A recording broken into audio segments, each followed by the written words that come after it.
It was a bright Saturday morning in Austin, Texas, and the farmer's market was bustling with life. The air was filled with the scent of fresh produce, homemade pastries, and the occasional whiff of grilled sausages. People walked through the open-air stalls, some stopping to chat with vendors, others to admire the crafts on display.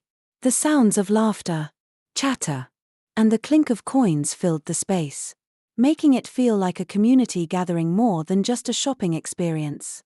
Among the crowd was a young girl named Sophie. She was only 5 years old, but she had a heart that seemed far bigger than her tiny frame.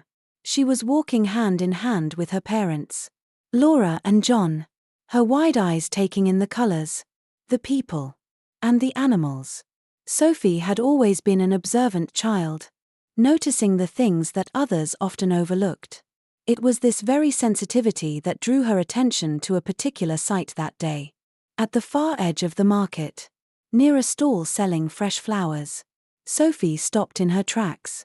There, tied to a post, was a large German shepherd. His coat was matted and dirty, his ribs visible through his thin fur. He sat there, staring at nothing in particular, as though the world around him had stopped mattering long ago. The dog's eyes, once bright and full of life, now seemed dull, empty. He was still, almost lifeless, clearly a dog who had suffered more than he should have. Sophie's small hand tightened around her mother's, and she tugged at it gently. "Mom, look," she whispered urgently, her voice a mixture of awe and concern. Laura turned to follow Sophie's gaze. When she saw the dog, her heart sank. She knew that look in the dog's eyes: sadness, fear, resignation. Sophie had always been especially empathetic towards animals. It was as if she could feel their pain as her own. Laura sighed quietly, a sense of helplessness creeping into her chest. "Sweetheart, stay close," Laura said softly, trying to steady her emotions. She could see that Sophie was already determined to approach the dog. Sophie didn't hesitate. She pulled away from her mother and carefully made her way to the dog. The market buzzed around her. But to Sophie, everything else seemed to fade away. She crouched down a few feet from the dog, her eyes never leaving him. Gently, she whispered, "Hi there, boy." She reached out a hand, her fingers trembling slightly. The dog didn't move at first. His ears twitched, and he sniffed the air cautiously, but he made no attempt to shy away. Instead, he seemed to lean ever so slightly forward, as if he too was drawn to the child. Sophie's heart swelled with something close to recognition, as if the dog had been waiting for someone to care for him. "You seem so sad," she said softly, her words breaking the silence between them. "It's okay. I'm here now." Sophie was quiet, watching him carefully. She noticed how frail he looked, how weary his body seemed.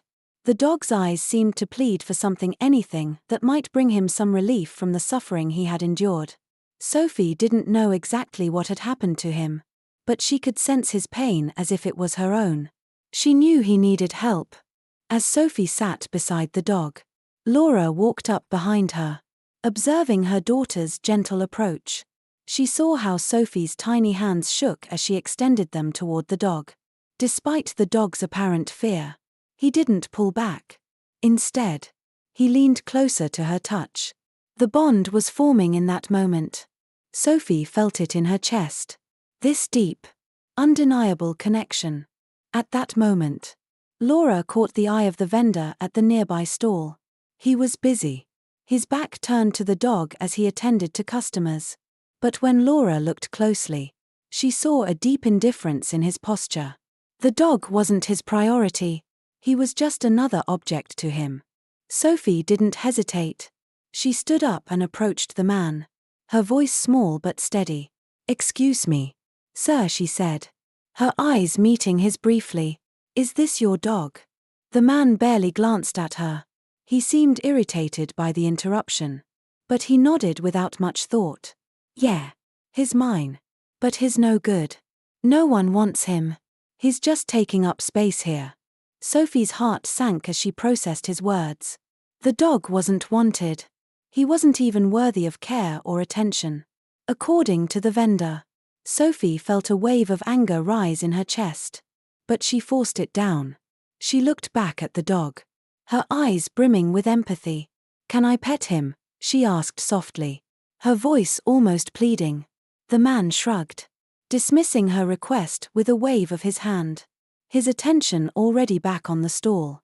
Sophie turned back to the dog, her heart heavy with sadness. Gently, she extended her hand once more. This time, the dog didn't hesitate. He sniffed her hand. And then, for the first time, he leaned in, letting Sophie pet him.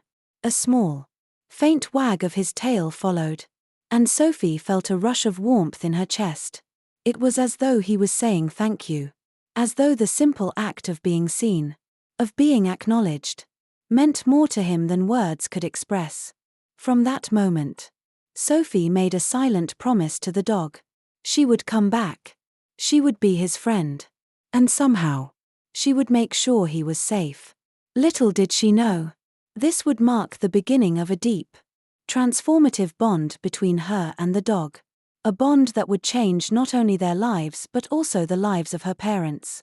As they walked away from the stall, Sophie's parents exchanged a glance. They knew that something had shifted in their daughter. Sophie had always been a kind-hearted child, but there was something different about the way she had approached the dog. She had formed a connection in an instant. They weren't sure yet how this would unfold, but they knew Sophie had just made a decision that would lead them on a path they couldn't yet see. And so, over the next few weeks, Sophie and her parents would return to the market again and again, each time finding the dog, whom Sophie had now named Maximum, sitting patiently by the post, waiting for the small girl who would soon change his life forever. It wasn't long before Sophie's daily visits to the market became the highlight of her week. Each time she saw Maximum the German Shepherd, her heart swelled with affection. He had become her silent companion, and the bond between them grew stronger with every encounter. But Sophie's parents, Laura and John, soon realized that simply visiting the market wouldn't be enough to help Maximum. It was clear that the dog was traumatized. He was too scared, too withdrawn, and far too frail for anyone to ignore.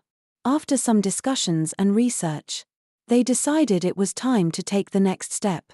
They had to bring Max home. Laura and John were both skeptical at first. They knew that adopting a dog, especially one with Max's issues, wouldn't be easy. But when they saw the way Sophie's eyes lit up every time she saw Maximum, they knew they had to try. They couldn't bear to see the pain in her face whenever she said goodbye to him at the market. And they couldn't let him remain in such a neglected state. One cold November afternoon, they finally made the decision. Sophie, who had become a near-constant presence at the market, now stood by Max's side, gently coaxing him toward the car. He didn't struggle, but neither did he trust them fully. His movements were slow and unsure, as though he feared he would be abandoned once more. Sophie's heart ached as she looked into his eyes. She knew he needed time to heal, time to trust. At home, things weren't much easier. The first few days with Max were a mixture of hope and frustration. The German Shepherd, though he had begun to trust Sophie, still recoiled from human touch. He flinched at loud noises, cowered when anyone moved too quickly, and refused to make eye contact with anyone but Sophie. There were moments when Sophie would sit beside him, her small hand gently resting on his back, whispering words of encouragement. But she knew they were only the beginning. Laura and John realized that they needed professional help. They called in an animal behaviorist, a kind woman named Claire, who had worked with traumatized animals before. When Claire arrived, she knelt down to Max's level, assessing him quietly. She could see the fear in his eyes, the deep scars left by whatever abuse he had endured. She turned to Laura and John. "Max has had a rough life," Claire said gently, "but it's clear he wants to trust. He just needs to learn that it's safe to do so." The next few weeks became a whirlwind of training sessions, patience, and steady progress. Claire guided them through the process of rehabilitation, teaching them how to communicate with Max in a way that was calm, gentle, and clear. The first lesson was simple: consistency.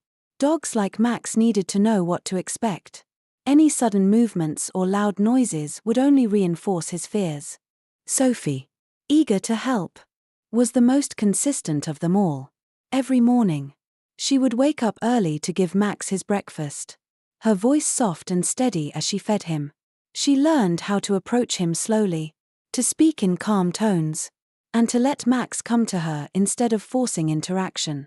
Sophie's patience began to pay off when, one morning, Max cautiously approached her and allowed her to pet him without flinching. It was a small moment, but it was a victory. Sophie's heart fluttered with joy as she realized that Max was beginning to trust her completely. In the evenings, they started working on more structured training. Claire showed Sophie how to use treats to reward Max for small accomplishments, like sitting or lying down on command. Maximum, who had once been terrified of being touched, was now accepting the simple affection that Sophie showered on him. With every day, his body language softened. His tail, once stiff and low, began to wag more freely, especially when Sophie was around. Over time, Max started to show signs of playfulness. At first, it was just a slight tilt of the head when Sophie tossed a ball. But then, one afternoon, Sophie tossed the ball a little further than usual, and to her surprise, Max ran after it. His movements were hesitant, but there was no doubt he was playing. Sophie laughed with excitement, her joy contagious. Max had come a long way in such a short time. But it wasn't just about play. The real progress came when Max began to engage with the other members of the family. One evening, as John sat down to watch TV, Max wandered over to him and nudged his hand with his nose. A quiet invitation for affection. John froze, unsure of what to do. But he slowly extended his hand and rubbed Max's head. The dog didn't flinch or pull back. Instead, he leaned into the touch, his body relaxing. It was a quiet but powerful moment, one that spoke volumes about the trust Max was beginning to place in them. Still, there were moments of struggle. Max would occasionally retreat to his bed, his eyes distant, his body tense. The scars of his past were not so easily erased. But with each small breakthrough, Sophie's belief in him grew stronger. She had seen how far he had come, and she knew that no matter how long it took, she would be there for him. In a way, Sophie and Max were healing together. They had found each other at a moment when they both needed love and understanding the most. Their journey had only just begun, and there was much more ahead. But for the first time, Sophie felt hopeful not just for Maximum but for herself too. She had learned that with patience and empathy, even the deepest scars could begin to fade. The love they shared was powerful, and it was only getting stronger with each passing day. As the weeks turned into months, Maximum, now named Thor, became more than just a dog in Sophie's eyes. He was her protector, her confidant, and her best friend. The bond they had formed was deeper than anyone could have anticipated, and it was clear to her parents that the decision to adopt him had been the right one. Despite the challenges they faced, Thor was blossoming into a confident and loving dog, thanks in large part to Sophie's unwavering patience and care. One afternoon, as Sophie played in the yard with Thor, everything seemed perfect. The sun hung low in the sky, casting a warm, golden hue over the garden, and Thor was happily chasing after a ball, his tail wagging with enthusiasm. Sophie threw it once more, laughing as Thor sprinted after it with surprising speed. It was a sight that filled her heart with pride. Thor had come so far from the skittish dog she had first met. But that perfect moment was shattered in an instant. A car backfired on the street, sending the neighbor's cat darting across the yard in a panic. Thor, his instincts suddenly triggered, bolted after the cat, barking wildly. Sophie, caught up in the excitement, ran after him, calling out his name. but her small legs struggled to keep up with the fast-moving dog. She was so focused on him that she didn't see the car speeding down the road, its engine roaring as it approached. Her parents, standing on the porch, saw the danger immediately. They shouted, but their voices were drowned out by the commotion of Thor's barking and the car's engine. Time seemed to slow as Sophie and Thor raced toward the street. But in that split second, something remarkable happened. Thor, sensing the danger before Sophie even realized it, turned back around. With incredible speed, he dashed toward her, leaping forward just as the car came close. In one swift motion, he shoved Sophie out of the way, sending her tumbling to the ground but saving her from the oncoming vehicle. The car screeched to a halt, its driver's face pale with shock. Sophie lay on the grass, dazed but unharmed, her heart pounding in her chest. Thor stood protectively over her, panting heavily, his eyes locked on the car, making sure the danger had passed. Sophie's hands trembled as she reached up to hug him. "Thank you," she whispered, her voice filled with awe and gratitude. Laura and John rushed to Sophie's side, their faces a mixture of shock and relief. They had seen Thor's protective instinct in action, but nothing could have prepared them for the full impact of what had just happened. Thor had saved Sophie's life, and in doing so, he had earned a permanent place in their hearts, solidifying his place in the family forever.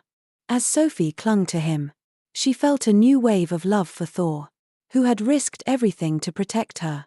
He wasn't just a rescued dog anymore, he was a hero, a beloved member of the family who had shown the depth of his loyalty and love. But the joy of that moment was quickly overshadowed by a troubling thought.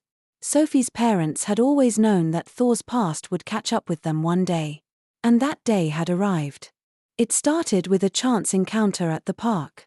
While out for a walk, they spotted the man who had once owned Thor, the same man who had kept him chained up and neglected. His eyes narrowed when he saw the dog, and he marched toward them, his voice laced with bitterness. "That's my dog," he sneered. "You stole him from me." Sophie's heart sank as she tightened her grip on Thor's leash. Thor growled, sensing the tension in the air, and positioned himself protectively in front of her. Sophie's voice was steady, though her hands were shaking. "You didn't take care of him," she said firmly. "He's mine now, and you can't take him back." The man scoffed, his face twisted in anger. He threatened to involve the authorities, accusing Sophie of stealing his dog. Sophie knew the truth, she had saved Thor from a life of neglect, but the confrontation left her feeling uneasy. She didn't want Thor to be taken from her. Not after everything they had been through. The weeks that followed were filled with stress and uncertainty. Laura and John knew that they couldn't allow Thor to be taken back by his previous owner, especially after everything he had endured. They decided to take legal action to ensure Thor's place in their family was permanent. The family contacted a lawyer who specialized in animal rights, a strong and compassionate woman named Patricia. She listened carefully to their story and assured them that they had a solid case. The key, Patricia explained, would be gathering as much evidence as possible, photographs of Thor's condition when they first rescued him, records from the vet showing his progress, and testimonials from neighbors, trainers, and anyone who had witnessed his transformation. Sophie, determined to help, wrote a heartfelt letter to the court, pouring out her love for Thor. She spoke of the joy he had brought into their lives and the deep bond they shared. In her letter, she wrote, "Thor is my best friend. He saved my life, and I love him deeply. Please don't let anyone take him away from me." The legal process was long and stressful. But as the day of the hearing drew closer, the family's resolve only grew stronger. They had come too far, and they would not let anyone take Thor from them now. The day of the court hearing finally arrived, and the weight of the moment was palpable. Sophie, Laura, and John arrived at the courthouse early, their nerves taut with anticipation. Sophie clutched Thor's leash tightly, his warm body beside her offering comfort, though even he seemed to sense the gravity of the situation. Thor had become so much more than a dog to them, he was family. And the thought of losing him was unbearable. As they entered the courtroom, Sophie noticed the man who had once owned Thor sitting at one end of the room. His presence sent a chill down her spine. And she instinctively pulled Thor closer. The man's smug expression was unmistakable. He believed he could reclaim what he had lost. But Sophie was determined to ensure that wouldn't happen. The courtroom was quiet, save for the murmurs of those present. Patricia, their lawyer, stood beside them, offering quiet reassurance as the proceedings began. The judge, a stern but fair woman named Judge Eleanor, presided over the case with a calm, measured tone. She listened as Patricia outlined their argument, presenting the evidence, photographs of Thor's initial condition, his matted fur, his ribs clearly visible under his thin coat, and the sadness in his eyes that spoke volumes about the neglect he had suffered. They presented vet records showing how far he had come since being rescued and spoke of the many trainers and neighbors who had witnessed Thor's transformation. Then it was Sophie's turn. She took a deep breath and stepped forward, her hands slightly trembling as she held Thor's leash. She looked at him for strength. And Thor, as if sensing her nervousness, sat down beside her and placed his head gently on her lap. It was a gesture of comfort that Sophie would never forget. A reminder of how far they had come together. With her heart pounding in her chest, Sophie spoke. "Thor is my best friend," she began, her voice steady but filled with emotion. "When I first met him, he was sad and alone. And I could see how much he needed love. And I knew I had to help him. We've been through so much together. And I love him more than anything in the world. He's not just a dog to me, his family. He saved my life. And I will do anything to make sure he stays with us. He deserves a happy life. Not a life of fear and pain." Sophie's words hung in the air, and she could feel the eyes of everyone in the room on her. The judge, though composed, seemed moved by Sophie's testimony. She nodded thoughtfully before turning to the previous owner. "Mr. Riley," Judge Eleanor said, her voice firm, "it's clear from the evidence presented that Thor was neglected under your care. The photographs, the medical records, the testimonies all show a dog who endured hardship. This court is concerned with what is best for Thor, and it is evident that his well-being is far better under Sophie's care." Mr. Riley's face reddened with anger. He tried to protest, but the judge silenced him with a raised hand. "The facts speak for themselves," she said. Before turning to the family, "I will rule in favor of Sophie and her family. Thor will remain with them permanently."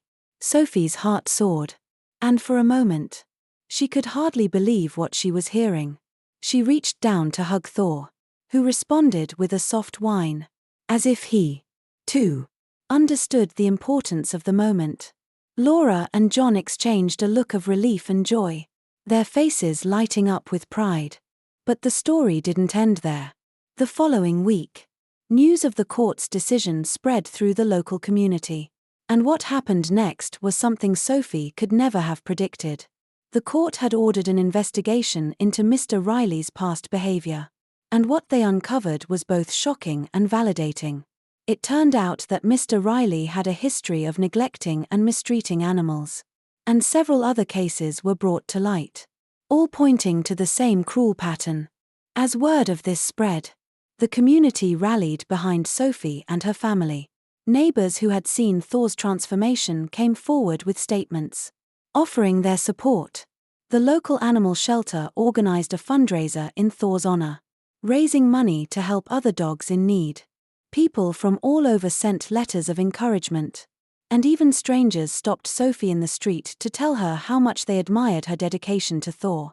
In the weeks that followed, Sophie's bond with Thor deepened even further. The dog who had once been timid and afraid of the world had blossomed into a confident, loving companion. His transformation wasn't just physical, it was emotional. He had become a protector, a loyal friend, and a symbol of the power of love and patience. As for the Riley family, they were ostracized by the community. The public outcry over their mistreatment of animals was so strong that they were forced to move away, never to harm another animal again. For Sophie, Thor, and her family, the future was full of hope. Sophie knew that the journey ahead wouldn't always be easy. But as long as they had each other, they could face anything. The love and empathy they had shown Thor had not only healed his broken spirit but had taught them all a profound lesson about compassion, patience, and the extraordinary bond that can form between humans and animals.